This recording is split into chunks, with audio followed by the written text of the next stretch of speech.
Hey guys, Footy Manager TV here and welcome to a new series I'm going to start on FM 2014 on the January transfer updates with Southampton. You know Southampton will definitely be a good team for me to manage. You know I like to bring through those younger players. And with Southampton, they've got amazing youth facilities, even training facilities as well. So players are always going to be able to reach their ability and potential. That's always good. And if you just think about it, all the good players, just a few that come off the top of my head, like Gareth Bale has came through, Walcott, and of course Oxlade-Chamberlain also moved to Arsenal. That's just a few names that has come through the Southampton Youth Academy, and that's what I want to build, those next players, especially Gareth Bale, who's now moved on to Real Madrid. If we can bring like those kind of players through, if the game is realistic in that way, which it definitely is, we could be getting a lot of talent through, and that's what I want to do. And because Southampton don't have the funds of Manchester United, I can't just go sign all those best regions like I signed Pedro Fernandez. And I might leave my Manchester United one for download if you want to continue to do it. But for me, in terms of what I want to bring to the table in my videos with giving tips and that, I've done all I can do with Manchester United. Sure, people might want to see how the young players develop, but maybe I'll put that save for download and you can do it yourself. That's the best way I feel, because I felt I did all I can do with Manchester United. All that remained was to really just keep playing and developing the young players. But I feel, I have more to show than that. I can do that with Southampton and it can last longer. But I'll get into that maybe in future episodes where I plan to where I want to be. This episode is basically just going to review the players, but I'll talk about like what I was saying with the youth facilities and all of that. If you check out what's here, we've got media prediction of 9th, that's okay because there has been a very good transfer update, or January just update of the players for Southampton. They didn't really buy any players, so no real new players to Southampton, but more so it's the updates of the players because of how well they've done in real life. So I'll get to that in a second, but for now you can see all the balance and everything, or the estimated value at least. That's all expected. Adam Lallana, captain, amazing player. Affiliated clubs, only Eastleigh right now. I like to get some more affiliated clubs, but that's not something I'm going to do at the minute. Live facilities here. It's really amazing. It's almost as good as Manchester United. This is why I love a team like this, because I won't get that high level right away, and that's going to be really good for me. This could last me really to the end of FM 2014 if I do actually get to that winning the Champions League stage. And would you like to see a lot of games on this? Like, would you? Because I can record heaps every day. Trust me. Like, I'm doing YouTube all day. I can play Football Manager all day. So, if you want to see a lot of episodes of this, I'll start doing it that way. But if you don't like it, just drop in the comments. Because I want to get a lot of videos out per day, so I can show you most things I do, not just playing the games, but also the off-field stuff. That's as important in my view, anyway. But talking about Southampton's facilities, they've got top corporate facilities. I'm not sure exactly what that means, but I think that's like the boxes and stuff, like in the stadium where people sit or whatever. I'm not really sure, to be honest. But anyway, on the training facilities, more important, it's excellent. That's pretty good, I guess, for a team of South. And you got to compare it to a team of their level, like mid-table. It's pretty good. Top youth facilities, youth setup category is one. That's the best, obviously. And then you got excellent junior coaching and well-established youth recruitment. So it's definitely very good. We can bring through some very good talents with that, and I'll probably even look to improve that more so, but I don't think I need to. With a team of our expectations, that's really solid, and especially our funds as well. Balance only 10 million. Transfer budget is 0. I can't buy any, but I find this realistic.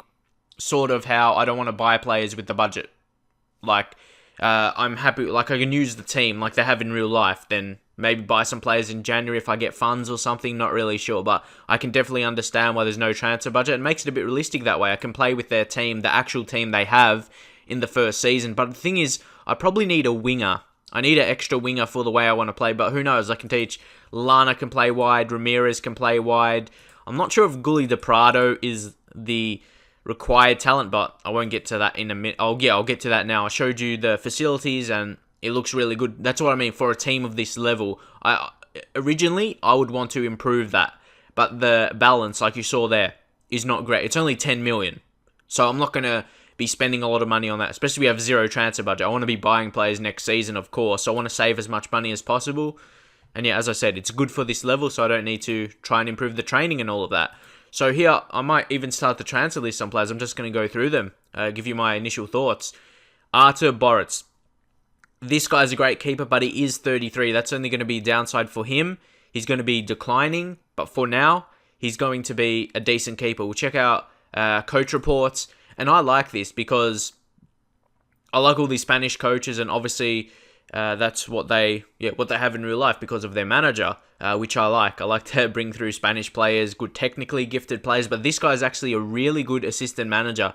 He's got 19 for man management, 16 for working with youngsters, and he actually can judge the player's ability and potential well, which I like to see. That is very, very good. And he's only 41. That's pretty young for assistant manager, but eventually he might want to move on and be a manager himself. We'll just see how it goes. But yeah, as I said, I like it how he can judge the players well. Like 16 is pretty high for both judging players' ability and potential, so I can always trust him with that. Because sometimes when you start at a club, the assistant manager judging ability and potential isn't that high normally, especially for a mid-table team. So I'm really happy with him. So don't really feel I want to change. I don't really let go of so many staff. I just like to leave it how it is and see how it goes. And if there's problems, we'll change it into the second season. So Boruc, he's a good player. He's a good player for this level, but we do need to look for the future. But again, probably will be done next season because we do have the backups. We've got Calvin Davis. We'll probably look to sell him. I could probably sell him now, to be honest, because he's got a long contract. I'll probably let him go. Yeah, most likely I will. And then Paula Gazaniga will probably be the backup, a 21-year-old. But again, he doesn't have the potential to be that high level, but I think I'll just keep him, because if I sell two, I definitely have to buy one, unless there's one in the youth academy or someone. Who's this? Cody Cropper, American, again, not of the required ability. Anyone in the under 18s? There's quite a few here. Who's the highest valued? We got Chris Johns. Again, I don't think he's going to be amazing. Yep. We don't have so many players, really, that I'm judging. There's only one amazing guy in here, so you're not going to see. There's two, really. But not this guy's not too amazing, Jason McCarthy, but he's decent. But there's only one amazing player, which I'm surprised with. I thought Southampton should have a lot. I thought they would. Ryan Seeger, he has potential to be a star Premier Division striker in the future, so he might be the star, one of the star players we have. It really depends how we train him and how we go with that. And that's something I do want to focus a lot, training the players and getting them to their abilities, and the next good players bring through the Southampton Academy, like the players I mentioned before. But going into the outfield players now, Nathaniel Clyne, right back. And look at these attributes right here. Tackle, I'm pretty sure he would have got an update. I started a Southampton one the other day, actually, but not on the update. And yeah, I noticed these players aren't as good. He's really quick. Right back, can play left back as well. Fantastic. And I'm pretty sure he could play. He was that decent, that colour. He was that colour in right midfield. So the attributes of players and positions have definitely been updated. So they are definitely different. Nathaniel Clyne, really good right back. Really solid. And also Callum Chambers, or maybe it was Chambers that could play that right midfield. I can't remember. But anyway, this guy is actually one of those prospects. He's 18 in the first team right now, and he has the potential, the 4-star potential. That can be good. Definitely going to be a good enough quality for the Premier League. A very good right back, versatile as well. A lot of positions. Really like this guy, just off original judgment, really. And then there's Luke Shaw. I know for sure this guy's got an update, and no pun with his name, but just look at that. 16 dribbling. I'm 100% sure he didn't have that before. Could play left midfield, I'm using a tactic that I've used similar with 2 defensive midfields. You'll see that very soon. And that's what I want to build with my players. But yeah, Luke Shaw, crazy. Only 17. He's got a great upgrade. So fast. Fitness is good. Tackling attributes are good. Dribbling is amazing for 17. That could go up to 20, really. I guess it depends how he improves. Jose Font, who's been with Southampton from when they were in the Sky Bet League 1, but of course it was called Npower League 1 then. So that's pretty good to be able to play through all those levels, and he's developed. But he's 29 now, so getting a bit older, but he can do at least one season. We'll see how he goes, to offer him a new contract or not. We'll see how it goes, or might look to sell him. But like I said before, how I don't want to sign any more players, or I can't anyway with the transfer budget. You got those 4 centre-backs, that's perfect. 4 centre-backs, that's what you need. But it'll be very interesting to see who's the best. But obviously Lovren, he's in right away. He's probably one of the best centre-backs. I really like him. He's one of my favourite centre-backs, to be honest, in the Premier League. A really solid player, can score as well. and also Font, he can score, so at least in real life. But anyway, Josh Højfeldt, I'm pretty sure he had a little upgrade as well. He's not that quick, but he's got some good physical attributes in terms of his strength and jumping ability. He's 30, again, an older type who's in 2 years he's running out of his contract. But it just says he's a good player for Sky Bet Championship. Interesting. So yeah, he's tackling, that kind of thing, tackling, positioning as well. That's a very important attribute for a centre-back, and also anticipation. Those two are really important for centre-backs, in my view anyway. So yeah, I might look to sell him. Actually, yep. So you make those split decisions, right? And he's 30. He's only going to be declining in his value and in his ability from now. So I thought it was ideal. Yeah, I definitely think it's ideal to let him go, and I'll just put him transfer listed. Oh, and this is one thing I do, so you can sell your players for as much as possible. Okay, I'll just press confirm. I'll do all this stuff later. You'll see how it goes. What you do, you go to here. When you offer a player to clubs, alert clubs he's available for this percentage of his value. I like to take that off. But you put it on 200%. That's what is available for, of his value, 200%. And you put it starts on 100% naturally, but if you put it on 200%, you can get some higher values. Like I saw Manchester United, I sold Welbeck for like 36 million, which is overpaid. And I just sold Nani for about 23 million when he's valued at 18 million. So you can see there, it's really good. And also with my shortlist, I like to put them indefinitely, because if I want to have them on there, I want them on there always, or I can just remove them specifically. So right now, asking price for him, I'll just put it 1 million because he's getting a bit old. I just want to get rid of him more than anything, and we'll see if we can make a replacement for him. And then the guy was talking about DJ and Lovren, this guy, amazing signing from Lyon, as they're declining in real life and Southampton is improving. He's got insane attributes for this level. He's someone, I would almost sign him for a top 4 team. He's really, really good, and he's only 23, and look at that.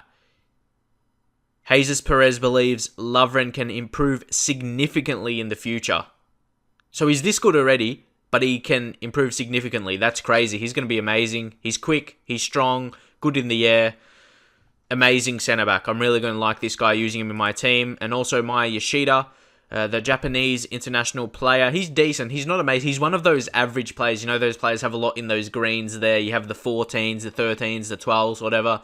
But sometimes that's not good enough. And physically, I think he's poor physically, actually. His strength's only 11, and he's not that fast. Pace 11. I don't know. I might look to sell him as well, because he doesn't have that amazing attributes, in my view. I don't know. I don't think he's good enough. I might have to... I want to build this squad that way. Like, comparing him to Lovren, he's definitely not as good. And can he improve? Yeah, apparently he can improve. He's only 2-star current ability. Again, I don't think he's good enough. That's usually I like settle myself. Like I said before, yep, this is the team they use in real life. But I think he can be improved. Yoshida, I don't think he's good enough in my view. So he's not needed. He's gone.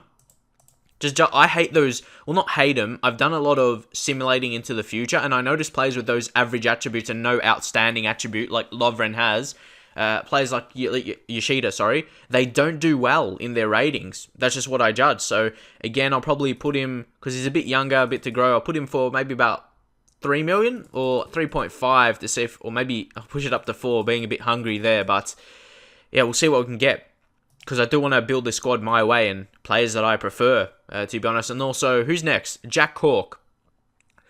The guy who came through the Chelsea Academy.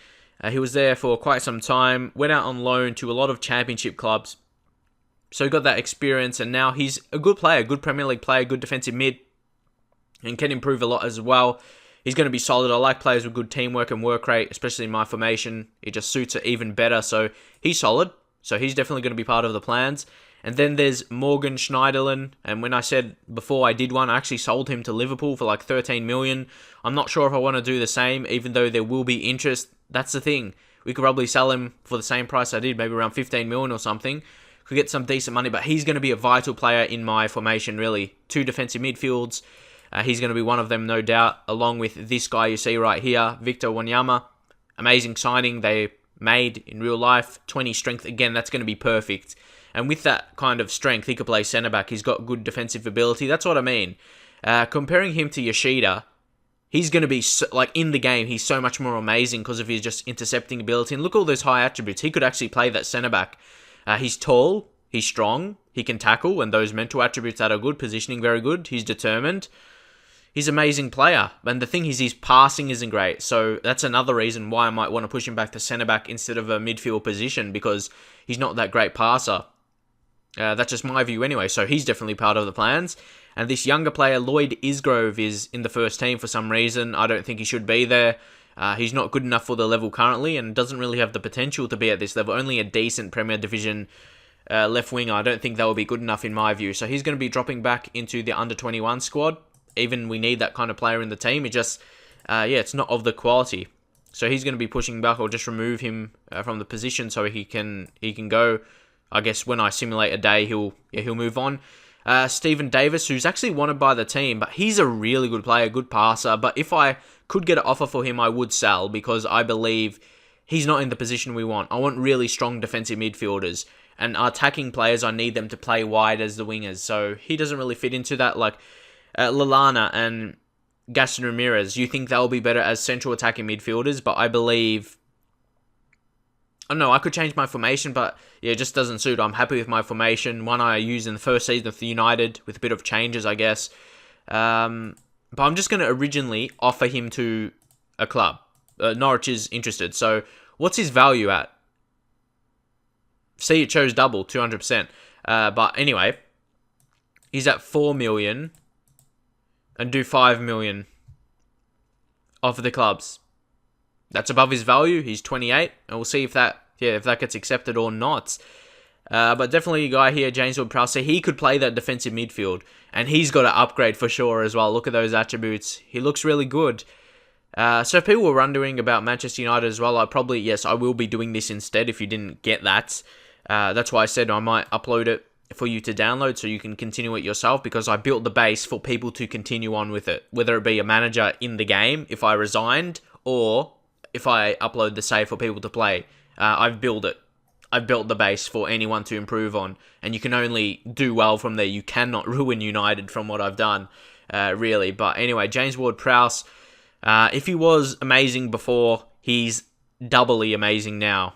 He's good enough right now to come in, do well, and like I said, going to be playing that. You can probably say you'll do better with him if you play him in a central role, but my formation won't really suit that, and I'm going to try in the way I want to go. Like defensive midfield, he won't be too bad. Like if I go here, where are we? Defensive midfield, and defensive midfield I see there on support role. So he's still going to be a bit attacking as well. So that's almost like a deep lying playmaker. Defensive midfielder on a support role is really close to a deep lying playmaker in my view anyway, because they're sitting deep and they're providing support. That's pretty much self-explanatory if you ask me. But yeah, so you need the good passing, which he has, and yeah, he's got some good attributes, and he's young, so don't forget he can develop. So that's what I mean. Adam Lallana, amazing. This guy, the captain of the team, should have really... he needs to be playing for England. He's an amazing player. Really like him. He's an amazing player. So he'll be in the team. I'll probably look to play him wide. Just probably train him to play one of those positions, because he can already play as a winger, but we play with those... Instead of the winger, we play with those wide midfielders. Or just, what do you call them? Wide midfielders or wingers, it's the same thing. Just drop them back a bit more. It's better for defense as well, but just as good in attack. He's got insane attributes. Isn't likely to improve, but he's just a solid player. He's really good right now, and he scores lots of goals. That's a very good thing. And Gaston Ramirez, like this guy as well. Really similar. Probably will look to play him on the left midfield. And yeah, that's what it's called, left midfield. And the other one's called left wing. Not sure why I said that. And when I was comparing Lallana, right midfield compared to right wing. Gas Ramirez left midfield and Lallana on right midfield. The wings covered with those amazing talents, and they should do well. Even though it's not their natural position, they can do well there. Especially Gaston Ramirez more so. Yeah, he's natural attacking midfielder. And yeah, I think he'll do well in that position. But again, he could also play well as a striker on complete forward. As you can see there, came up right away, and the support is before the attack as I play it in. So he could play there as well. So maybe I should teach him there. But we do need wingers. But we need strikers as well. So it could be a tough season. We don't have a huge squad. And the strikers aren't amazing, if I'm honest. It's going to be the midfield where we dominate more than anything. They got Lambert to finish the chances. Let's see how good Jay Rodriguez. He's a solid player with pace and strength as well. He's naturally as a winger, But for me, yeah, I see him as a striker. He's going to be playing that striking position, no doubt, even though I still probably will train him as a left midfield to allow that position. But still in two minds about him. But apparently he can improve significantly. So I'm going to keep him in the team if he can improve, no doubt. Like 23, sometimes they don't improve so much. But we'll see how he goes. He's a pacey player that can dribble. So we'll see how it goes. If he can come in and do a job for us. And Gulli de Prado, again, this is what I mean. I don't think he's definitely not going to be good enough. He's only a good player for championship sides. Not good enough for this level, but he was a decent player when Southampton were at that previous level. So, like in the championship. So not needed. Transfer list, and we'll asking price. With players I want to transfer list, I just do it under, like a little bit under their value. That's just something I do anyway. Not sure what other people do, but yeah, nonetheless, we move on to Ricky Lambert. He's an amazing player. Look at those attributes. But again, he is an older type, so he's only going to be declining from here on out. Again, can play that complete forward. We need that advanced forward, really, player. We don't have that. That's something we need. I suppose, yeah, Jay Rodriguez, he's going to be that role. If you put him a striker there, advanced forward is the first one to come up, but also complete forward second. So my striking positions I like to use is up. But what, Sam Gallagher's in the first team. Who's this guy? He's good in the air. What's his... Oh, he's got good potential as well. I'm not sure. Should I give someone like this a chance in the first team? But again, advanced... because of his height, I feel as though he'll be a good complete forward, but advanced forward is above there, so who knows? Should I give him a chance? Just because I like playing younger players, and if he's got that high potential, 4.5 star potential ability, I want to give him a chance. So who do you think's better? Under 18s, Seager. He seems better.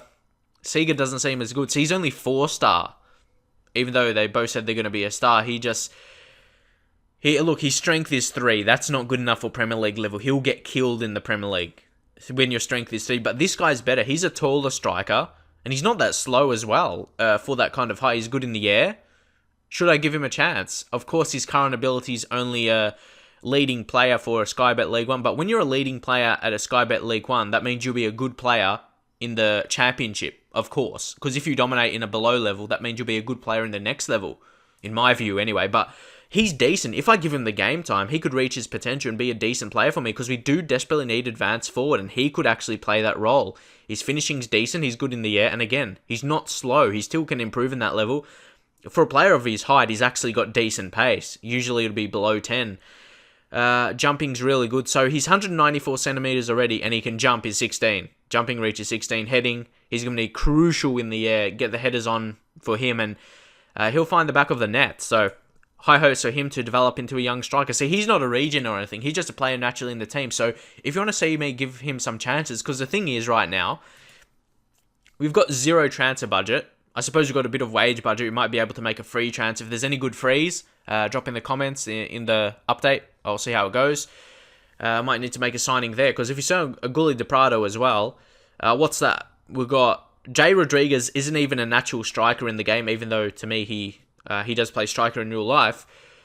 Apart from that, there's not, especially the way I want to play as well, we're struggling in the striking department, so that's going to be a problem. Anyone in the... Who do we have here? Jake Sinclair, is he another type? I believe he's Scott Sinclair, his brother, I think. Information. Yep, brother, got that right. He doesn't have that really high potential as well. He's injury prone. So I don't think he'll be part of the future, just judging off of that. Jonathan Forte, we have a guy here. Okay, whoa. He's not going to be in the team for sure. He's gone. Why is he still even at the team? He was a sporadic player when they were in the Sky Bet League 1. Of course, used to be called the nPower League 1. He couldn't even get into the team then. Why is he still even at the team? Why haven't they sold him yet? No idea about that. But regardless, I'll put an interest for him. 250. I just want to let go of him, and hopefully we can make a move. Really, anyone else worth selling? He's the only older type we have in there. Danny Fox going as well. So we're really thin on the striking positions. That's I'll probably look for a free transfer, to be honest. We've got 66k available wage budget. We could probably make a move. So I'll be on the lookout for a striker. Look out for that in the next episode. Who we sign. I'm going to play through the friendlies as well, then just give you an update of the transfers we make, even though it's probably going to be very minimal unless we make a lot of transfers, because anything can happen when I play through it. Like, we've got a few transfer listed players here. Schneiderlin is interested from some teams. Stephen Davis as well. So anything could happen. So stick around for that. The next episode, again, like I said, I'll play through the preseason games and I'll give you an update before the first match of the season, and we'll play that depending how quick I can get through the transfers. So yeah, hopefully you enjoy this so far. Drop a like to support this series, and I'll see you guys next time.